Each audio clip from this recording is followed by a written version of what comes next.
Welcome back, gang. There's so many new listeners at the moment. I'm not sure what's happening with the algorithms, but a big warm welcome to all you new listeners and, of course, long-time listeners. And remember, if ever you need me for anything, techblogwriter.co.uk or LinkedIn, Twitter, Instagram, just at Neil C. Hughes. Love to hear from you all. Now, in today's rapidly evolving digital era, how can technology serve as a cornerstone for sustainable development and climate action? Well, as we delve into the intricate world of smart building technology, today's guest is the Vice President and Chief Technology Officer at Johnson Controls. His name's Vijay, and he's going to join us to try and illuminate the path forward. And he's got an impressive track record spanning industry roles from spearheading digital strategy at TD and Ameritrade to pioneering software engineering efforts. He's now leading the charge in redefining the landscape of global smart building technology. And Johnson Controls' recent white paper entitled The Smart Building of the Future provides a blueprint for a world where buildings are not just structures, but actually dynamic ecosystems which interact intelligently with their occupants and the environment. Now, of course, against the backdrop of COP28 and the urgent call for climate action, today's guest is going to share insights onto how advanced technologies like AI, IoT, and cloud computing are not just shaping the future, but also shaping the future of smart buildings and are pivotal in meeting some of those 2030 climate commitments that we keep reading about. Before we get today's guest on, though, I need to give a quick shout out and a thank you to the sponsors of Tech Talks Daily this month. They are Kiteworks, and in a digital age where the landscape of remote work is ever expanding, the security and efficiency of your managed file transfer solution are paramount. This is where Kiteworks sets a new benchmark, far surpassing legacy MFT tools with its unparalleled security measures and user-centric design. They've even been awarded the prestigious FedRAMP Moderate Authorization, a recognition that is not easily obtained, and they've held it since 2017 by the Department of Defense. And you can start your journey towards uncompromised security and unparalleled functionality today by visiting kiteworks.com. That's kiteworks.com, where you can explore the future of secure data management. But now it's time to get on with the show and invite today's guest on. So buckle up and hold on tight as I beam your ears all the way stateside, where Vijay is waiting to join us tonight. So a massive warm welcome to the show. Can you tell everyone listening a little about who you are and what you do?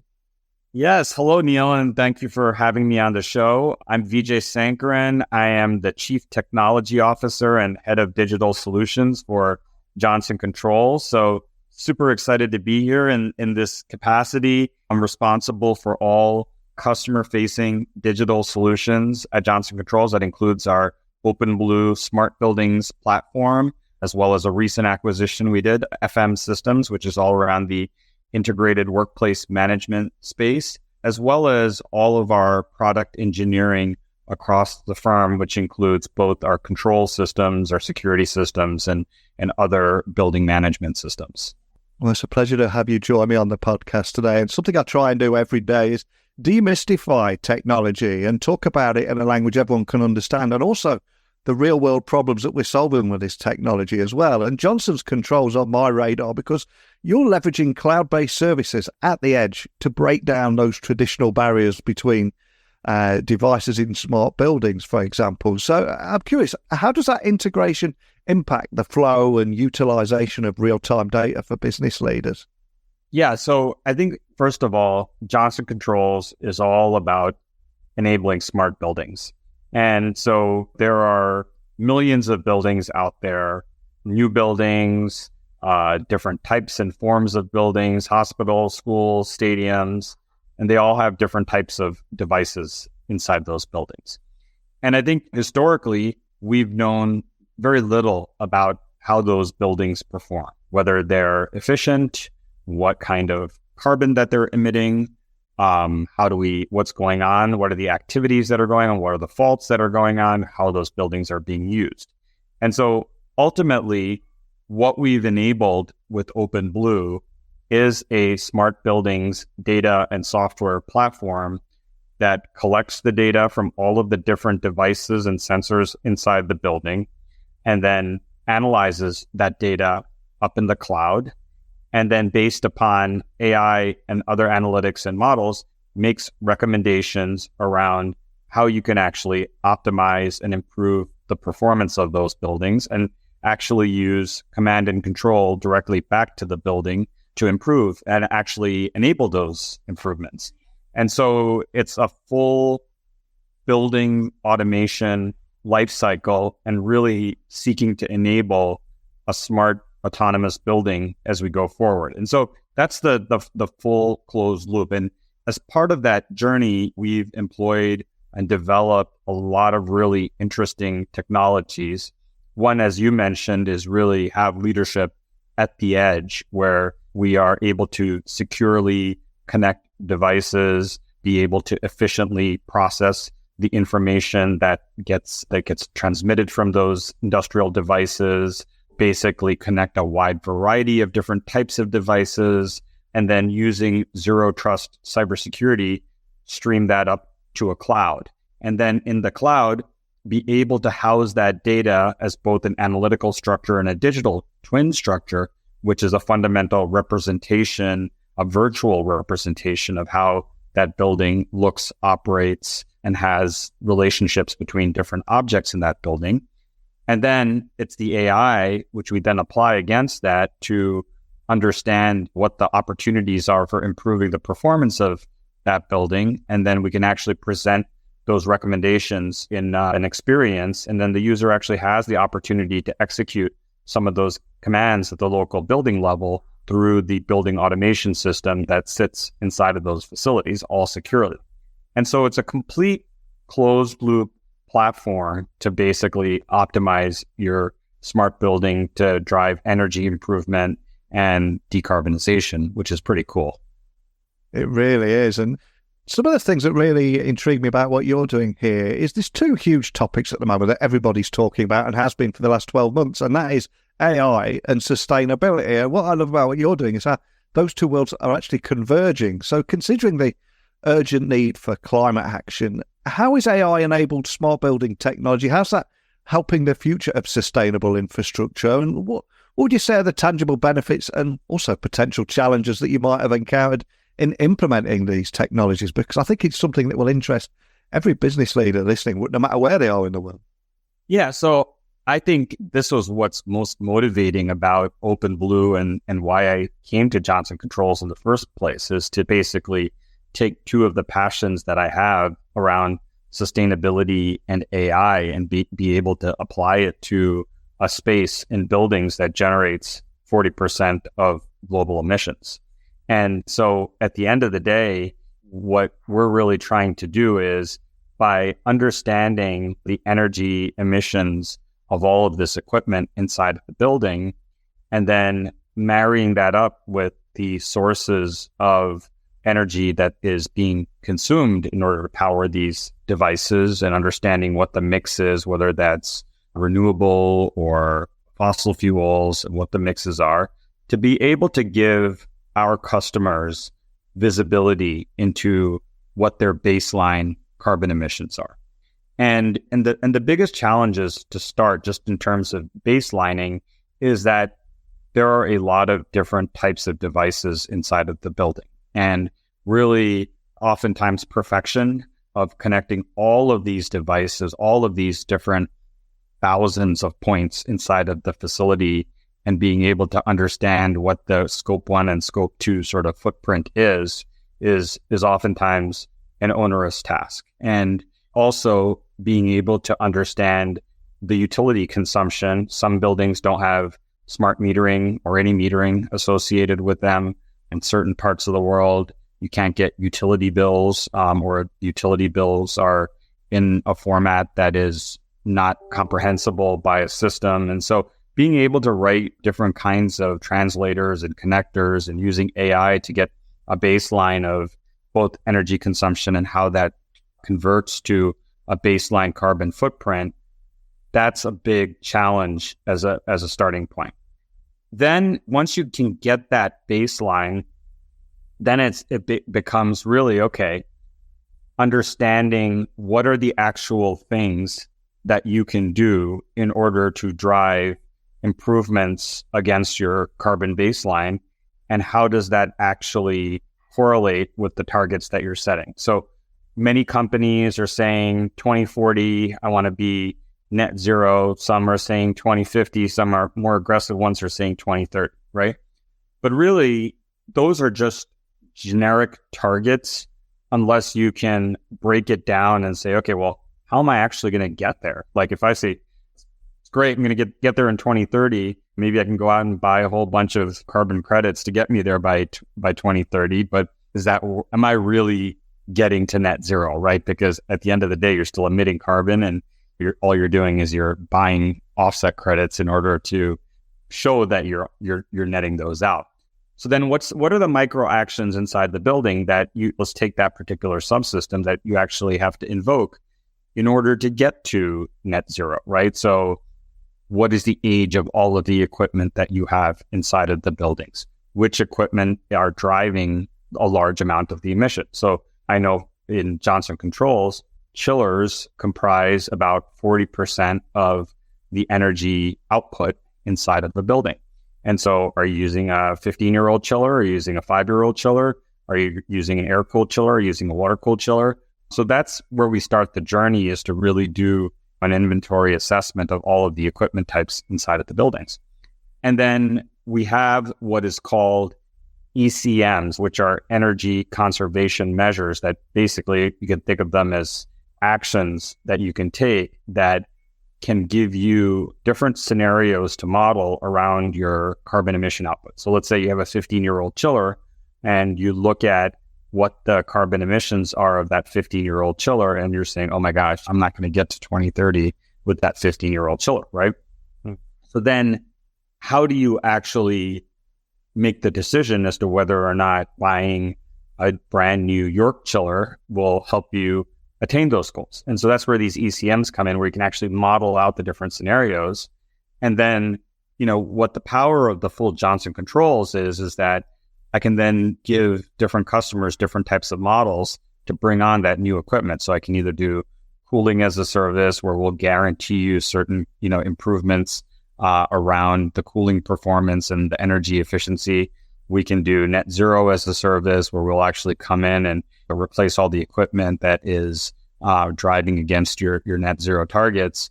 And then we have different programs for different types of customers where we may finance it, or we may deliver performance outcomes against those KPIs.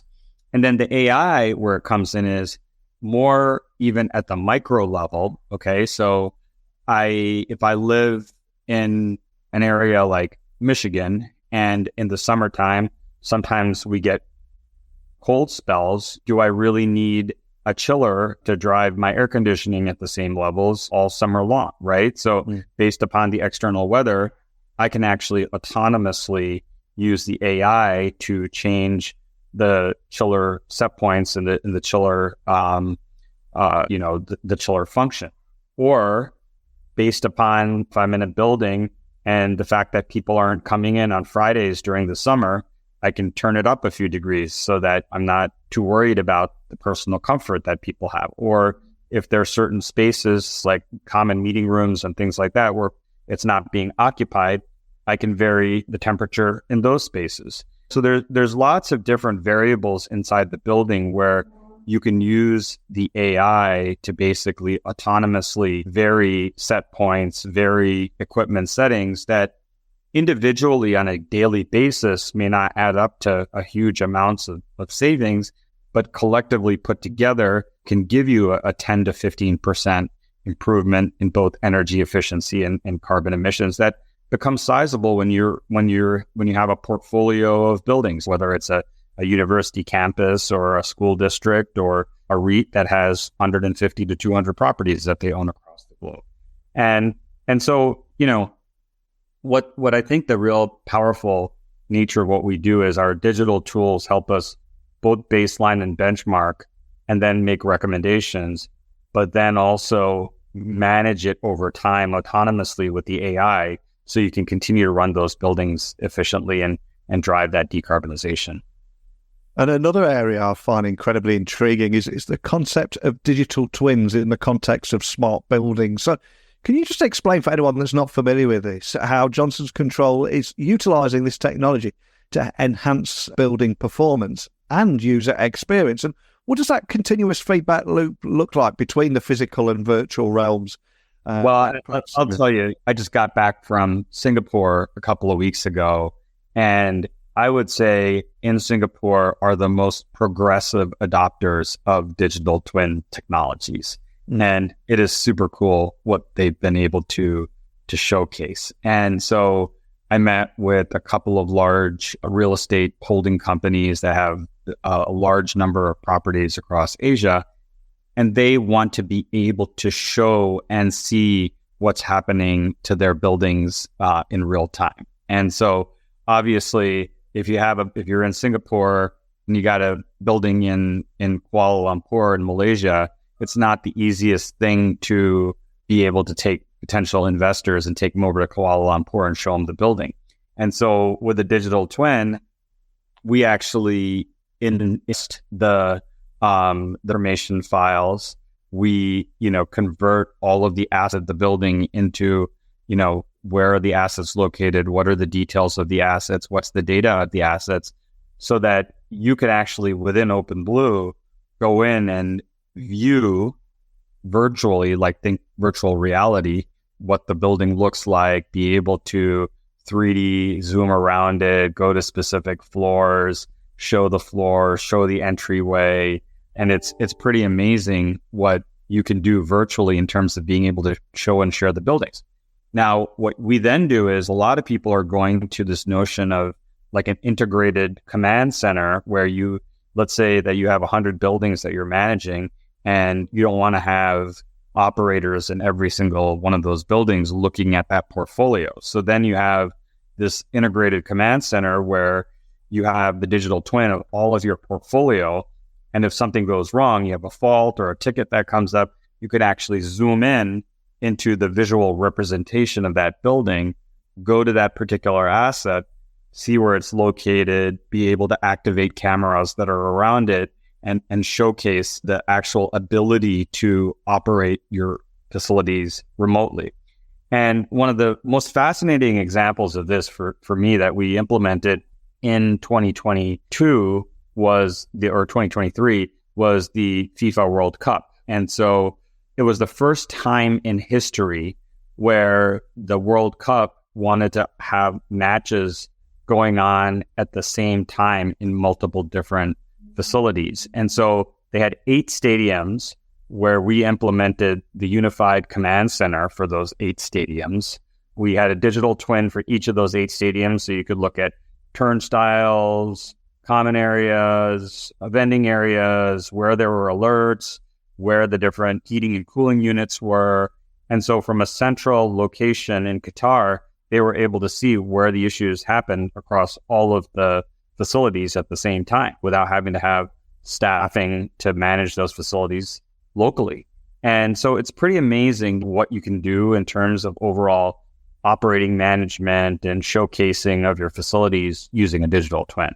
It's just incredible. I love that example. And from your perspective, just for anyone listening, especially business leaders, what would you say are the key strategies for effectively implementing these kind of advanced technologies in smart buildings? And how do you at Johnson's Controls get that very fine balance between innovation and practicality in your approach?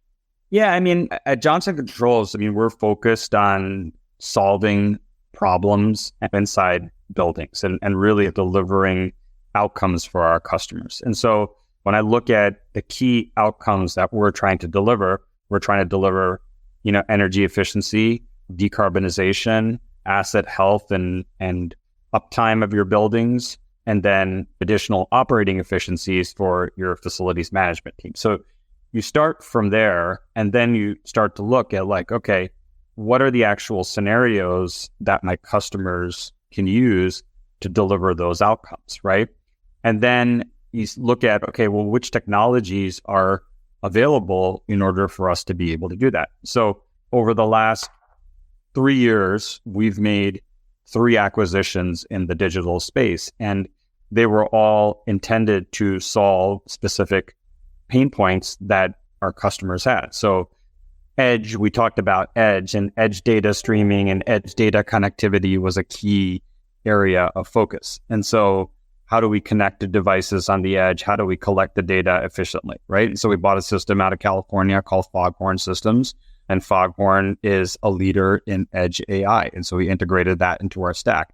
We then needed a way of communicating securely to the cloud. And so from the edge, so that there wouldn't be the risk of cyber attacks like existed at Colonial Pipeline and things like that. And so we bought a company called Temper Networks out of Seattle to help secure the edge, which creates a homomorphic encryption tunnel between edge and cloud using some specialized forms of encryption. And then most recently, we felt like we needed a more simple way to understand the assets and the utilization of building spaces. And so we acquired FM Systems out of Raleigh, North Carolina, who is a leader in the intelligent workplace management space around things like asset management and space utilization and really managing how the space gets utilized, which is a nice complement to everything we're trying to do in OpenBlue. So we're always continually looking at what are the outcomes that we can deliver for our customers and what the pain points are, and whether we can solve those gaps either organically or inorganically through acquisitions. And so we believe that we've built a pretty powerful platform that is really a leader in being able to help companies transition from traditional buildings to much more intelligent buildings. And as we record this podcast, we're about a month after Davos, where everyone was talking about the 2030 climate commitments. Is again huge topic. Of course, if you've been included in this, and how Johnson's Controls is leading the charge in reducing that environmental impact of buildings, which account for a significant portion of global greenhouse gas emissions. Of course, again, huge topic. World leaders are talking about it. Businesses are talking about it. We're seeing more and more about ESG scores and how important they're being. But where do you see Johnson's Controls? What role do you play in this?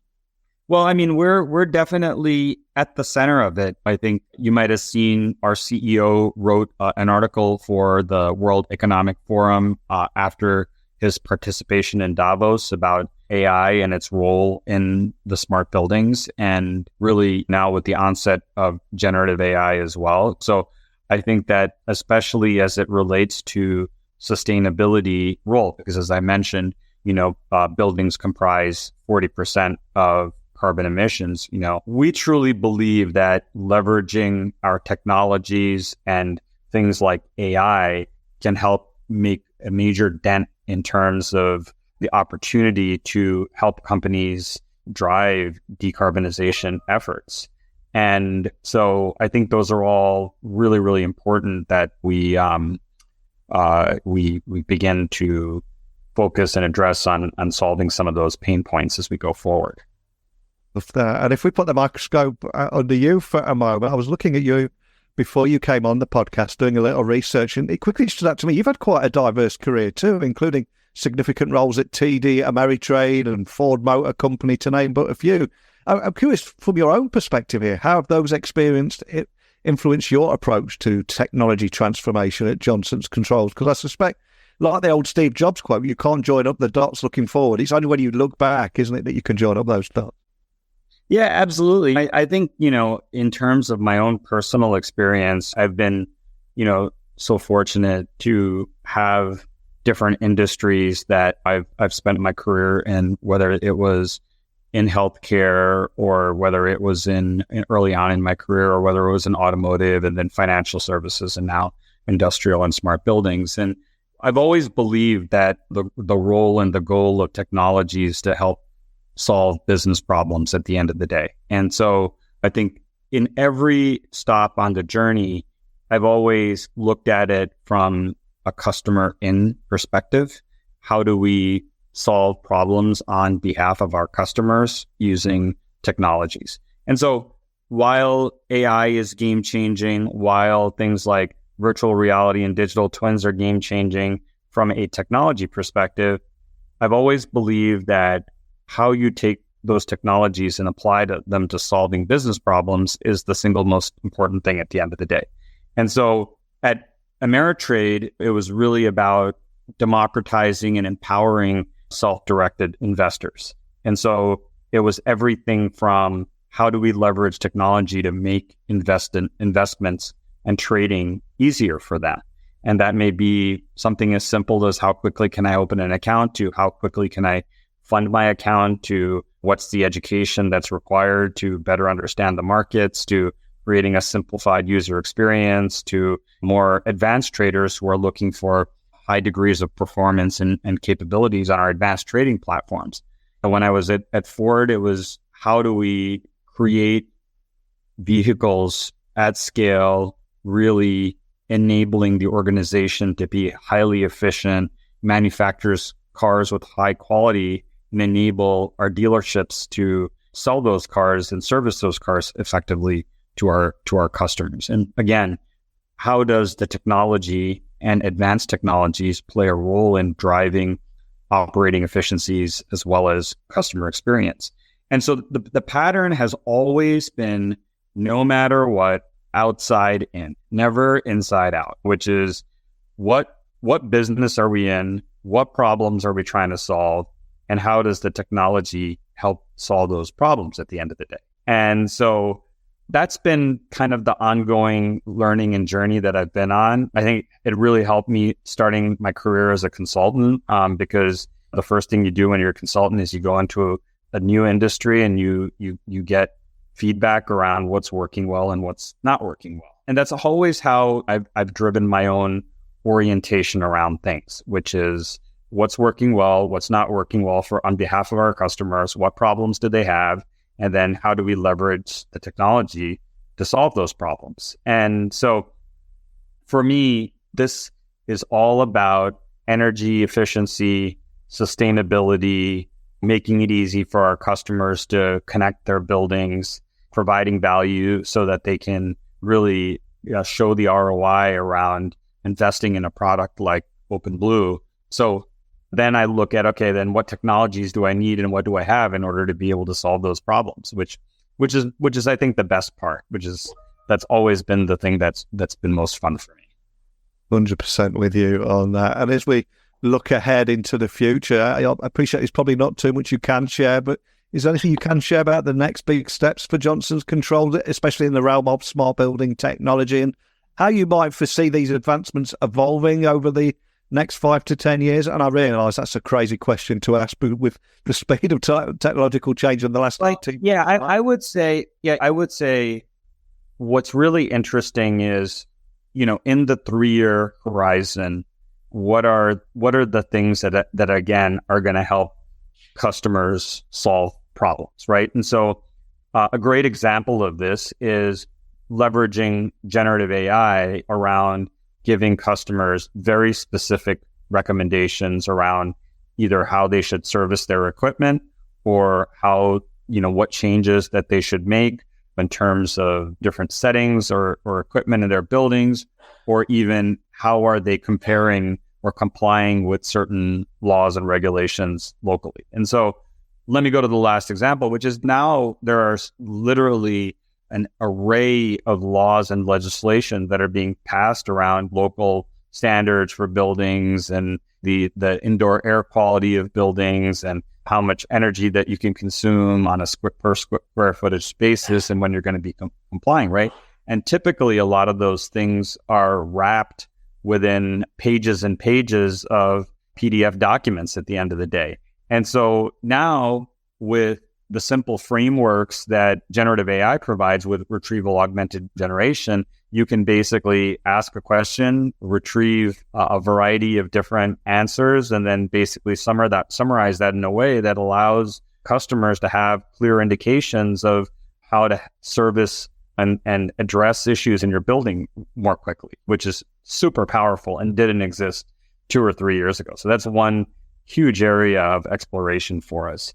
The second area of exploration is really around the utilization of renewables directly on a building campus. And so there's an emerging topic of grid interactive optimization, which is how do you basically optimize your energy footprint, both with on-site generation, on-site battery storage, load sharing, timing of different utility rates? What is your power purchase agreements with different utility providers around the mix of renewables and non-renewables, distributed energy resourcing, where you might have a grid of solar arrays that are providing power purchase agreements. And so how does that ecosystem of energy come together inside of your building around what you should actually use when in order to drive decarbonization opportunities? And so that's a super cool optimization AI type of situation. And I think we're just at the tip of the spear in terms of the adoption of a lot of those things around how the types of energy and what people have in terms of their own energy footprint contributes to driving net zero over the next 10 to 15 years, right? And then beyond that, there's a tremendous amount of product energy efficiency type opportunities that I see in the horizon, just based upon the transition from carbon-based energy production, think natural gas, oil, and things like that, to much more electrically driven systems, right? So heat pump being a great example of something that is rising in demand in Europe, but that's just the beginning. There's going to be much more modular type devices, electric type devices. And that innovation has to happen, because if you think about the growth in data centers, for example, from all of this AI demand, I mean, that's massive power consumption at the end of the day. And so how do we reconcile the increased demands on power that we're going to have because we want to use all these cool capabilities like generative AI, yet at the same time mitigate carbon outputs that come from the same consumption of those fossil fuels that are required to power those data centers? And so ultimately, what's an interesting paradigm is that the most green progressive companies are the ones that are building all of these data centers. And so at the end of the day, how do you reconcile that? So the only way to do that is through technology. And so I think you're going to see an array of innovation that emerges in that intersection between the needs of energy consumption and how do you do it efficiently and cleanly so that you're not driving up your carbon footprint on a global basis.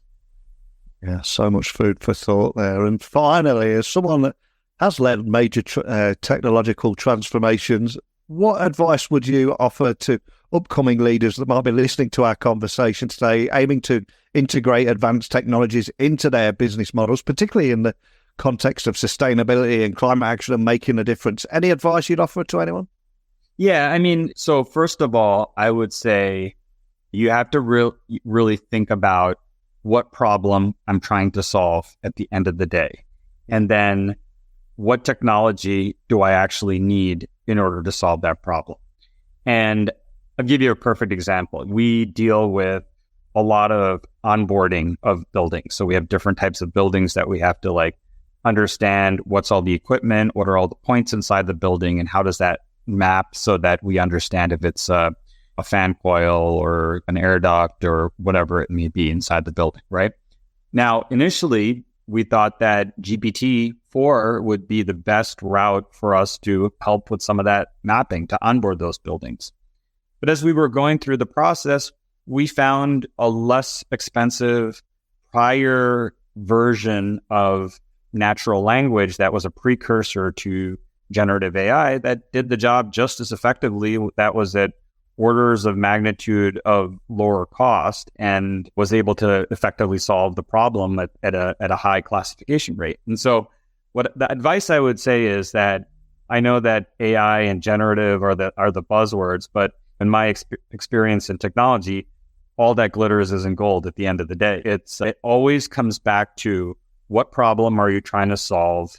How can you solve that problem most effectively and efficiently on behalf of your customer? And so look at the full spectrum of technologies that you have available to you. And then based upon that, do proof of concepts to see what works, what doesn't work, what's the cost impact of it, and then take the leap into actually implementing that, right? So I have so many examples where teams have chosen the wrong technology because they were either marketed to or they bought into the hype of something. And then it has unintended consequences, either in how much they were paying for something or how it solves a problem or privacy or security type things. And so I think it's really important that leaders go slow to go fast, to understand what problem they're trying to solve, what technology is best to solve that problem. And it doesn't necessarily have to be sexy at the end of the day. And try it out, test it out, and then based upon that, proceed forward. And other thing is that what you do today may not be the right thing in 12 to 18 months. And so be ready for change and design your systems with the appropriate architecture that can adapt to that change. And so there's so many profound lessons learned that I have around technology. And so I think always focus on how to solve the problem. I think that's a profound moment to end our conversation on today. But before I let you go, I always ask my guests to leave everyone listening with one final gift, and that is a song that might mean something to you that we can add to our Spotify playlist, or a book that you'd like to recommend that we'll add to our Amazon wish list. All I'm going to ask is, what would you like to leave everyone listening with and why? It's a great question. And gosh, I love music and I love reading, and I'm not sure that it's easy to recommend one. But since I just most recently saw them in concert, and it was a profound, amazing technological marvel, I'll say Beautiful Day by U2 is something that I think would be a great ad. It also reminds me of the beauty of the planet that we live on, the beauty of innovation, and so many different profound memories associated with that song, both good and bad. So it's one that I'll leave to your Spotify playlist. It may already be on there, but I'll leave it. What a great choice. I know I've got to ask, I know you're probably rushed for time, but what was your Sphere experience like in Vegas? Has it raised your expectation for future concerts now? It was amazing. And it was amazing because for me, the Sphere is an archetype of a concert venue that is neither arena nor movie theater nor concert hall. It's basically, from my vantage point, a mashup of all of those different things. So it's basically has the characteristics of an IMAX screen. It has the fidelity of Carnegie Hall, and it has the energy of an indoor arena. And so you put all that together, and you put one of the greatest bands in history in U2 in there. And I think anybody who plays there is going to have a hard time matching up to what U2 has created. But I can think of a few other bands who would be able to achieve it. Coldplay probably being one of them, and we'll see who else comes along to try to innovate in that particular venue. Wow, incredibly cool. And for anybody listening, just wanting to find out more information about Johnson's Controls, a lot of the things we talked about today, or contact you or your team, where would you like to point everyone listening? Yeah, I think the best page is our Johnson Controls website, and then I would go to OpenBlue within that, which is our smart building software platform, and it will tell you everything about what our team does in terms of really bringing the smart building to life. Yeah, and that's exactly what you're doing. And I've learned so much today, from why the future of next generation sustainable infrastructure is AI-enabled autonomous smart building technology. Also, how the implementation of things like digital twins will revolutionize building performance and unit experience, all through that continuous loop between the physical and virtual, and including everything through AI, IoT, and cloud computing to create recommendations maximized for the efficiency and ROI. So much gold there for me, but more than anything, just thank you for sharing your story today. Thanks so much for having me, Neil. It was wonderful to have a conversation with you about the future and what technology continues to do in changing our lives every day. Now, as our conversation with Vijay comes to a close, I think we're left with a profound understanding of the transformative power of technology in creating sustainable smart buildings. A little more than another AR headset, right? Because today's discussion has not only highlighted the innovative OpenBlue platform and its role in optimizing building performance, but also underscored the critical importance of AI-enabled sustainability measures in addressing global greenhouse gas emissions. And with things like digital twins and advanced analytics, they're paving the way for efficient, autonomous building management. And I think it's clear that the future of infrastructure is already here, and it's smarter and more sustainable than ever. And as we consider some of these insights shared by Vijay today, I think we must ask ourselves, how can we, as leaders, as innovators, as human beings, leverage these technologies to not only advance our enterprises, but also contribute to a healthier planet? Well, please join me in reflecting on this question and share your thoughts with me on how we can all harness the potential of smart building technologies for a sustainable future. And you can do that by emailing me, techblogwriter@outlook.com, my website, techblogwriter.co.uk, and you can get me on LinkedIn, Twitter, Instagram, just @NeilC.Hughes. Let's keep this conversation going. But I'm going to rest my vocal cords now because we have another great guest lined up to join us tomorrow. So I'm going to go get a rest. I'll be back tomorrow morning. So thank you for listening as always. And until next time, don't be a stranger.